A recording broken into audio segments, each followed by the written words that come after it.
Des contrôles partout donc pour limiter les départs en vacances, stratégie du ministère de l'Intérieur. Nous sommes avec Yves Lefebvre, secrétaire général du syndicat SGP Police. Bonjour. Bonjour. Les policiers contrôlent surtout la sortie des villes, les gares. Est-ce que vous constatez, alors que la zone B entre en vacances, des tentatives de départ ? Oui, effectivement, il y a des tentatives de départ. Mon collègue le disait sur le point de contrôle de Toulouse. C'est toujours difficile pour mes collègues sur le terrain de vérifier, je dirais, l'authenticité de la déclaration. On sait malheureusement qu'on a des gens qui vont frauder, mais c'est propre à la mentalité franco-française. Mais bon, il faut quand même aussi constater qu'il y a toujours autant de contrôles, sans pour autant un quelconque changement de doctrine du ministère de l'Intérieur pour protéger ses policiers. Parce que j'entendais tout à l'heure un de vos intervenants, une personne contrôlée qui a proposé, Oui. et on s'en félicite, des masques aux policiers. Les policiers vous devez refuser. Moi, j'aurais pas refusé parce que le ministre de l'Intérieur aujourd'hui refuse toujours que nous portions les masques, alors qu'on commence à avoir du matériel. On a un objectif à plus de 8 millions de masques à terme, dans les jours ou dans les quelques semaines à venir, mais pour autant on a toujours une doctrine. Donc on continue à faire ces contrôles parce que c'est nécessaire, parce qu'on croit en notre métier et on croit en l'impérieuse nécessité d'enrayer cette pandémie. Mais il y a moins de verbalisation quand même, in fine, notamment sur Paris, où on a recensé sur 24 heures, pour quelques 54 000 contrôles, environ 4 000 verbalisations. Donc vous voyez, il y a quand même un ratio qui passe largement en dessous des 10% de verbalisation. Donc les gens aujourd'hui, mais c'est très compliqué, c'est effectivement très compliqué, et ça le sera de plus en plus. Vous demandez des justificatifs parfois, en plus de la simple attestation remplie ? Oui, bien sûr, parce que vous pouvez avoir des demandes complètement, je dirais, ubuesques parfois, des justifications complètement ubuesques, avec effectivement l'impérieuse nécessité. Vous pouvez avoir des gens qui vont demander, notamment, prétendre à un entretien d'embauche, donc il faut avoir un suivi de ça, quand bien même pour l'entretien d'embauche, effectivement, il faut faire preuve de tolérance, parce qu'il faudra bien que l'économie puisse redémarrer, parce qu'on aura aussi la pandémie économique à l'issue, y compris qui frappera la fonction publique et qui plus est la fonction policière. Mais parfois ce n'est pas ubuesque, il peut y avoir des situations difficiles à vérifier, j'imagine. Le cas des parents séparés avec la garde d'enfants, parfois il faut transiter entre différentes régions de France avec un enfant à bord.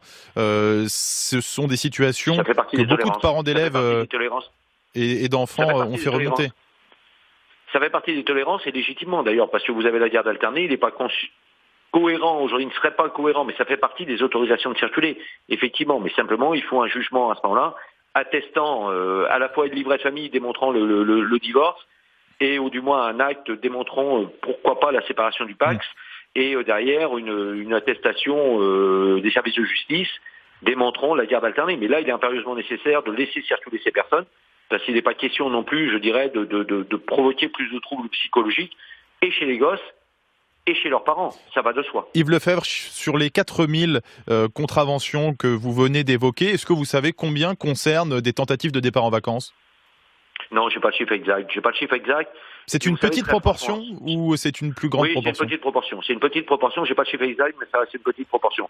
Et puis de vous à moi, on le voit à travers certaines images, ou on l'entend à travers certains témoignages. Ceux qui veulent véritablement frauder trouvent la solution pour frauder. Malheureusement, parce que la fraude est un jeu, et devient pour certains un jeu. Ils sont immensément minoritaires.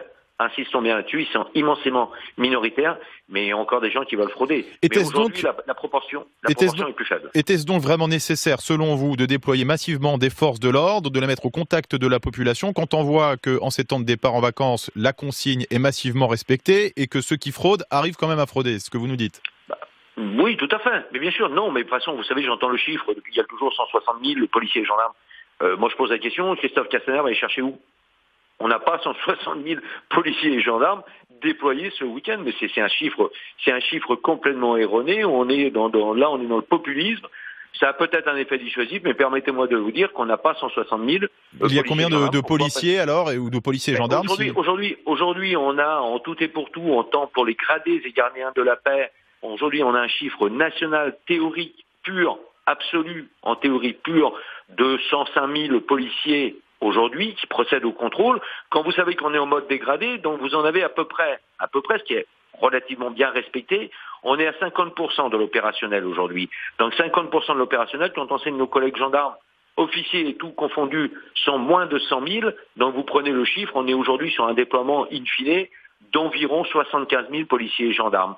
Mais ce qui est quand même suffisamment dissuasif, tout en prenant quand même en considération que ces policiers et ces gendarmes font preuve d'un courage à toute épreuve. Pourquoi? Parce qu'ils ont un ministre de tutelle qui ne les autorise pas encore aujourd'hui dans sa doctrine à porter systématiquement le masque. Ça, il faut le savoir, quand bien même des stocks soient arrivés. Yves Lefebvre, le passage à l'attestation sur mobile qui est désormais possible, qui était censé permettre un contrôle plus facile pour vous et plus respectueux des distances de sécurité sanitaire, est-ce que ça porte ses fruits sur le terrain?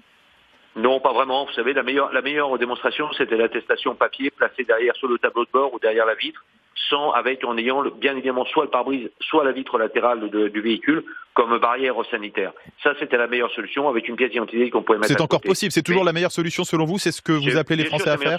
Parce que sinon, la manipulation, ça va imposer une manipulation et du téléphone et de vérifier effectivement si le code barre, en simplifiant la chose, est conforme à la déclaration initiale. Donc ça demande plus de manipulation.